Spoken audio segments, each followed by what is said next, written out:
आप सभी का स्वागत है मेरे इस YouTube channel happy library and computer में। और आज हम शुरुआत से ही RSCIT की बुक का अध्ययन करेंगे। तो सबसे पहले आता है इसमें RSCIT। भाई RSCIT बोलते किसे, ये इसका अर्थ क्या है, इसका मतलब क्या है? तो RSCIT एक कोर्स है जिसको RKCL नामक एक संस्था संचालित करती है यूनिवर्सिटी ऑफ कोटा के द्वारा, वर्धमान महावीर खुला विश्वविद्यालय कोटा। अब सबसे पहले सवाल उठता है कि RSCIT का अर्थ क्या है, इसकी फुल फॉर्म क्या है? तो इसकी फुल फॉर्म क्या है? राजस्थान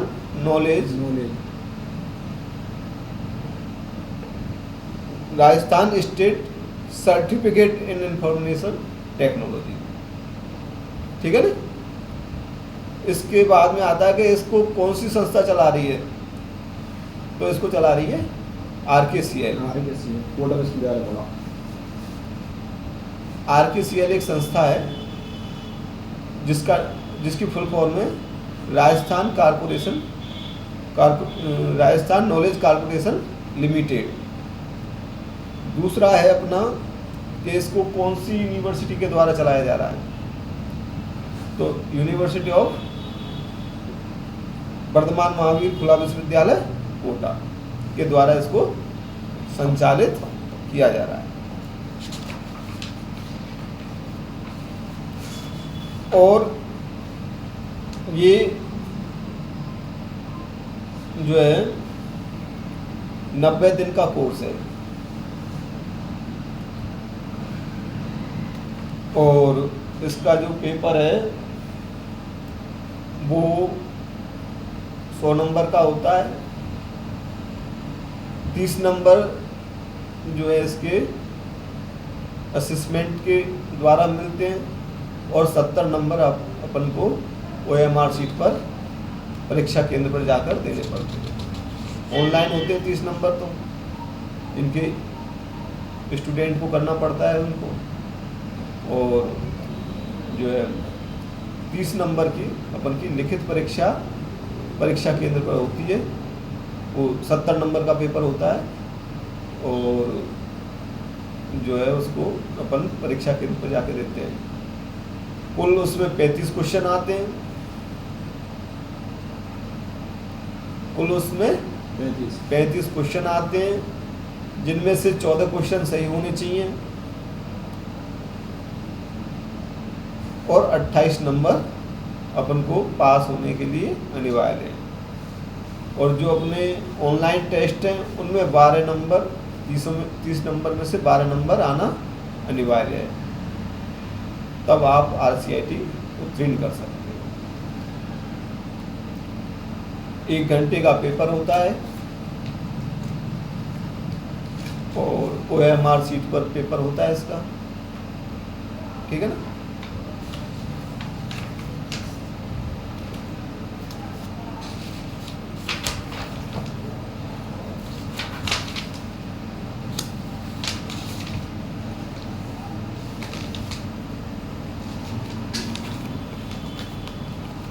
तो सबसे पहला अध्याय अपना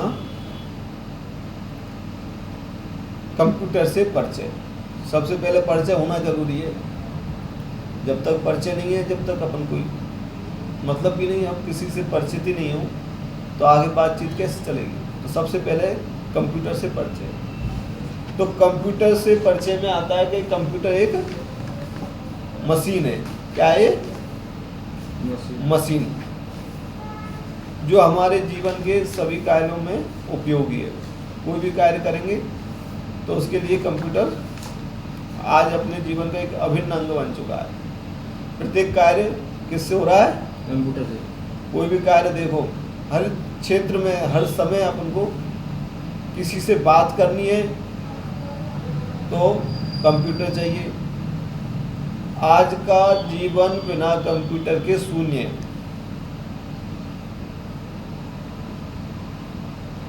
व्यापार कंप्यूटर से चल रहा है, संचार कंप्यूटर से चल रहा है, यातायात कंप्यूटर से चल रहा है, मनोरंजन कंप्यूटर से हो रहा है,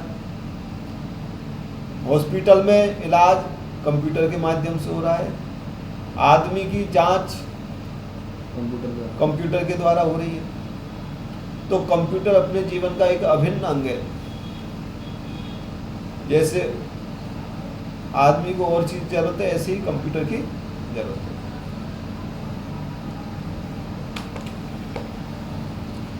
रोजगार कंप्यूटर से मिल रहा है। जो भी चीजें आज कंप्यूटर को अपन यदि नहीं है तो आप कुछ नहीं कर सकते। अब कंप्यूटर का वर्गीकरण, तो कंप्यूटर को मुख्यतः 3 भागों में बांटा गया है। एनालॉग कंप्यूटर, डिजिटल कंप्यूटर और हाइब्रिड कंप्यूटर। एनालॉग कंप्यूटर जो है पुराने जमाने में चलते थे। उसके बाद में आया हाइब्रिड कंप्यूटर जो वर्तमान समय में चल रहा है। वो हाइब्रिड नहीं, कौन सा है, डिजिटल कंप्यूटर। डिजिटल कंप्यूटर जो प्रेजेंट में चल रहा है वो। और एनालॉग कंप्यूटर और डिजिटल कंप्यूटर से जो मिलकर बना उसको बोलते हैं हाइब्रिड कंप्यूटर, जिसमें इस डिजिटल कंप्यूटर के भी गुण पाए जाते हैं और एनालॉग कंप्यूटर के भी गुण पाए जाते हैं। अब वर्तमान में चल रहा है डिजिटल कंप्यूटर। अपन क्या पढ़ेंगे, डिजिटल कंप्यूटर। तो डिजिटल कंप्यूटर में इसको 4 भागों में बांटा गया है।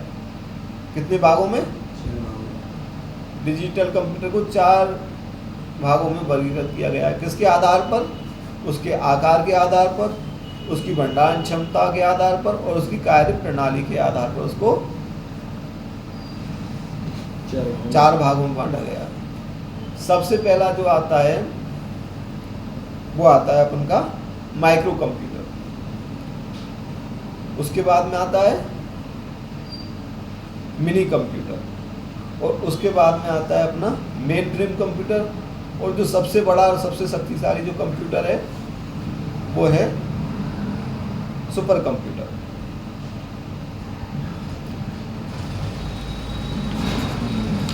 तो सबसे पहले अपन पढ़ेंगे सुपर कंप्यूटर के बारे में। सुपर कंप्यूटर ये सबसे शक्तिशाली कंप्यूटर है। बड़ी बड़ी एजेंसियां में ये काम आता है।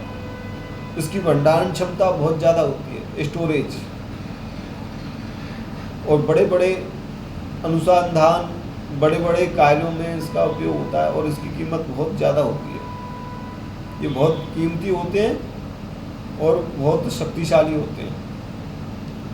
और सबसे पहले जो सुपर कंप्यूटर बना था वो अमेरिका में बना था। अमेरिका में। और 1964 में इसका निर्माण हुआ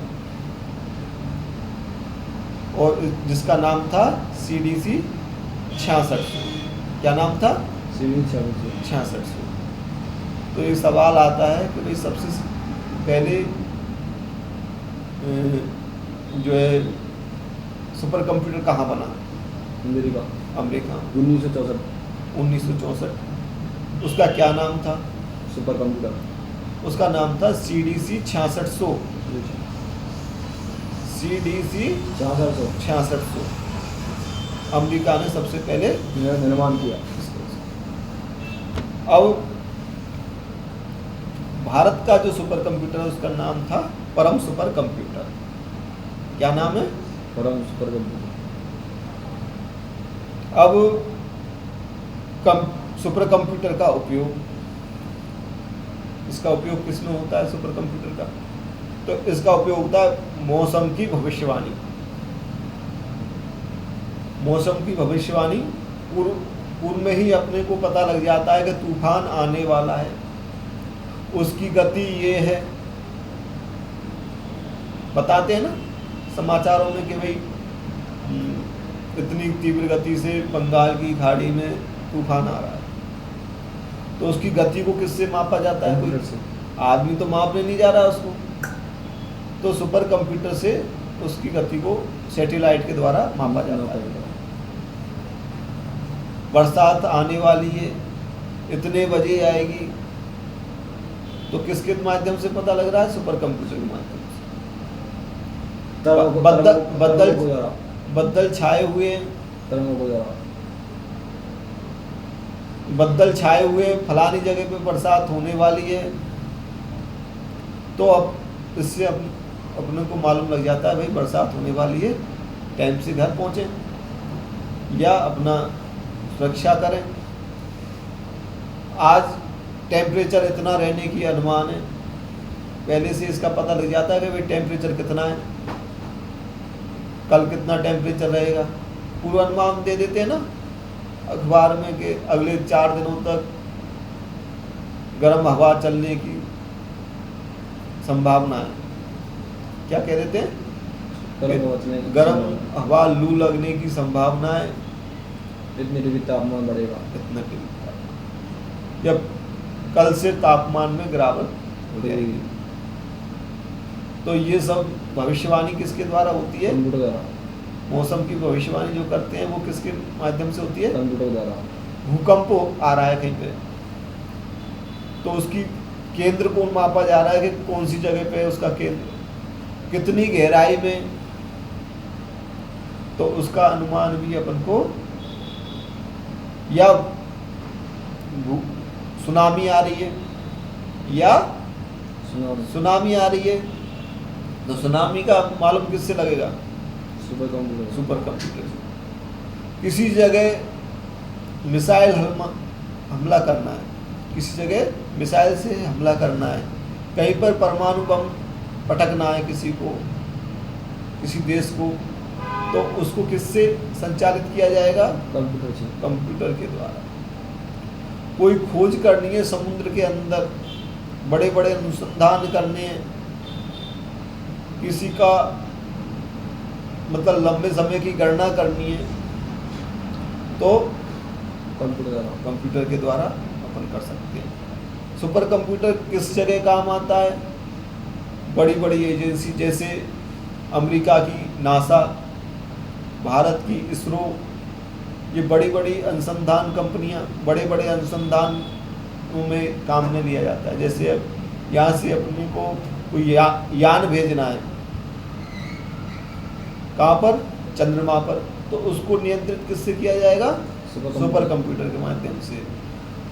हमको जो है सूर्य के बारे में जानकारी लेनी है और उसके लिए हमने कोई रॉकेट लॉन्च किया यहाँ से, ठीक है नहीं, तो किसके माध्यम से उसका प्रक्षालन किया जाएगा? उसका जो है सुपर कंप्यूटर के माध्यम से उसको छोड़ा जाएगा। तो विभिन्न कार्यों में सुपर कंप्यूटर की उपयोगिता है। बड़े बड़े अनुसंधान करने हैं, मौसम की जानकारी करनी है, आणविक परीक्षण करने हैं, तो इसमें अपन को सुपर कंप्यूटर की आवश्यकता होगी। आणविक का मतलब परमाणु परीक्षण। भाई आदमी तो परमाणु बम के पास जाएगा तो जल जाएगा, ठीक है ना। और सूर्य के बारे में जानकारी लेनी है, दूर ग्रहों की जो जानकारी है, समुद्र तल की जानकारी है, तो वो उसके लिए अपन सुपर कंप्यूटर का उपयोग करते हैं। संचार के लिए इसका उपयोग हो रहा है, ये अपन कोई भी रॉकेट वगैरह छोड़ रहे हैं तो संचार उसी से तो हो रहा है।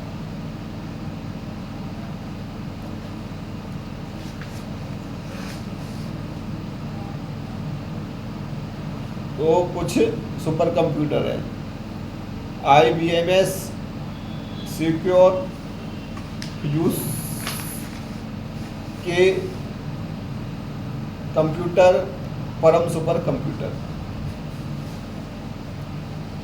IBM सॉफ्टवेयर तो है अमेरिका में,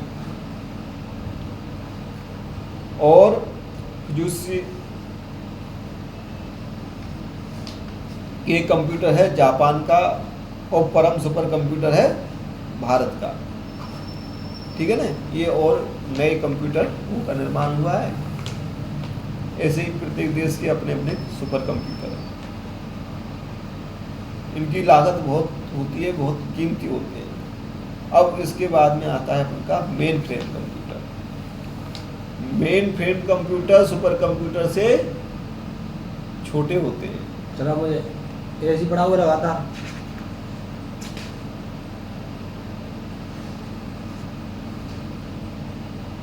main frame computer super computer से छोटे होते हैं। तो मेन फ्रेम कंप्यूटर का जो है आकार कैसा होता है, एक हॉल के आकार का होता है। कैसा होता है, ये बोल गया बार बड़े हॉल के आकार। और ये किस में काम आता है, सुपर कंप्यूटर में। मेन फ्रेम कंप्यूटर किस काम आता है, मेन फ्रेम कंप्यूटर आता है अपनी बड़ी बड़ी कंपनियों में। कंपनियों के लिए। वही परिचय होना जरूरी है। जब तक अपन उसको परिचय नहीं होगा, समझ में रूपरेखा बनती है, पहले भूमिका बनाई जाती है। डायरेक्ट आदमी को किसी काम में नहीं उतरना चाहिए, पहले उसकी व्यवस्थाएं देखनी चाहिए। समझ में आ रही है। भाई अपन गाड़ी चला रहे हैं तो पहले गाड़ी की चेकिंग करो चारों तरफ से। कई बार जल्दीबाजी में अपन गाड़ी चला देते हैं स्टार्ट करके, समझ में आ रही है, और एक्सीडेंट हो जाता है। क्यों, अपने उसके ब्रेक देखे नहीं, उसके नीचे कोई लेट रहा है कि नहीं लेट रहा है। और जल्दीबाजी में साहब मुझको जल्दी जाना है, तो जल्दी के चक्कर में आदमी लेट हो जाता है कि मैं झंझट में फंस जाता है। समझ में आ रही है बात। इसलिए पूरी तरह क्रम से जो अपन को कोर्स दिया है उसी के हिसाब से चलना है। क्रम से जो कोर्स दिया है उसी के अनुसार चलना है। यदि अपन इधर उधर चलेंगे, बिना नियम कानून के चलेंगे, तो एक्सीडेंट होना जरूरी है, अनिवार्य हो सकता है एक्सीडेंट। आपने चाहे वो गाड़ी में चाबी दी हो, स्टार्ट कर दी और रेस खींच दी, समझ में आ रही है, तो एक्सीडेंट, फिर आप जल्दी नहीं जा पाओगे, उल्टी लेट होगे। ठीक है नहीं, और नुकसान होगा जो अलग। कोई चीज तुम्हारी समझ में आएगी, कोई नहीं आएगी, यदि ये क्रम से नहीं चले तो। समझ में आ रही है। हम तो डायरेक्ट भी स्टार्ट कर देंगे, लेकिन मतलब क्या निकलेगा, आप पीछे आओगे साहब हमको ये चीजें बता दो, सब चीज रह जाएंगी। बहुत से बच्चे कर जाते हैं RSCIT और बाद में आते हैं, सर हमारे लिए तो ये चीज रह गई इसमें से। ये क्या होता है, कल तुम कोई चीज कंप्यूटर पे बैठोगे, किसी ऑफिस में वर्क करोगे या खुद का कंप्यूटर यूज करोगे, तो आपको पता नहीं कैसे चलता है कंप्यूटर। ठीक है नहीं, इसमें क्या चीज़ होती है, कैसे बना हुआ है, छोटी मोटी खराबी आ गई तुम घबरा जाओगे, फिर लेके मिस्त्री के पास जाओगे। समझ आ गई। तो पूरी चीज़ें समझनी चाहिए आदमी को। कोई भी चीज़ अपने छोटे मोटे जो भी चीज़ें वो समझ में आनी चाहिए कि नहीं आनी चाहिए। भाई एक तो अपन को ये है कि फॉर्मेलिटी के लिए कोर्स करना है, तो फॉर्मेलिटी वाला भी कोर्स हो जाता है। और एक वो है कि अपन को प्रत्येक चीज़ समझ के और पूर्णतः जो कोर्स किया उसका आनंद लो। एक आदमी है कि यार झटपट करो काम और छुट्टी, समझ आ रही, पर वो उसका महत्व नहीं समझ पाता, उसमें कुछ जान नहीं पाता। RSCIT वो क्लियर कर पाता है, कर लेता है, और फिर बाद में फिर दोबारा किसी गुरु की खोज में निकलता है। फिर वो कहता है कि नहीं तेने RSCIT कर ली, हिसाब कर तो लई, तो फिर अब क्यों घूम रहा है कि आवे नहीं, कि आता नहीं है साहब मुझ पे। कि क्यों नहीं आता है कि उस टाइम मैंने ध्यान नहीं दिया। बहुत बच्चे आते हैं हमारे पास में बाद में कि सर हमको टाइपिंग सिखा दो, सर हमको MS वर्ड सिखा दो, एक्सेल सिखा दो, पावर पॉइंट सिखा दो।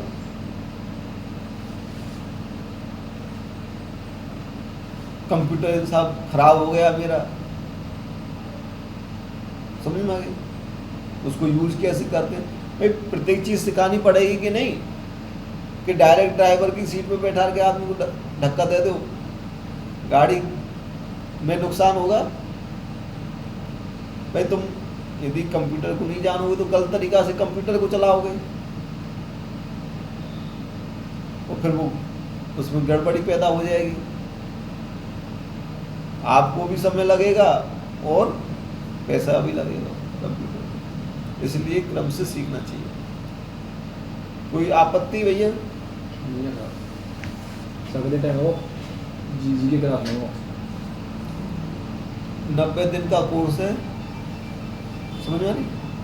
बिल्कुल सब चीज़ें काम आने वाली हैं, ऐसी नहीं कि कोई चीज़ काम नहीं आएगी। तुम्हारे आगे जो है भविष्य में ये जो कुछ भी पढ़ा रहा हूँ ना, ये तुम्हारी जो भी तैयारी तुम कर रहे हो उस सब में काम आएगी ये चीज़। और बच्चे तो खैर नहीं पढ़ते, वो भी पास हो जाते हैं, मतलब जो क्लास नहीं लेते वो भी पास हो जाते हैं, लेकिन इस कोर्स से कोई मतलब नहीं निकलेगा आपको।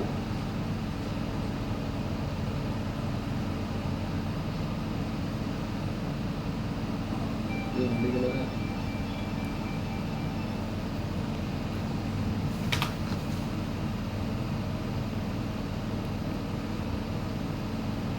भाई मैं भी समय दे रहा हूँ आपको। ना बात सब सही है सर। मैं जी की क्लास चल रही है देव में कितने बजे से? पता पड़ेगा आप कितने टाइम हो गया? 9:54 ये तो 10 बजे से। तो आज की क्लास यहीं पूर्ण होती है, आगे कल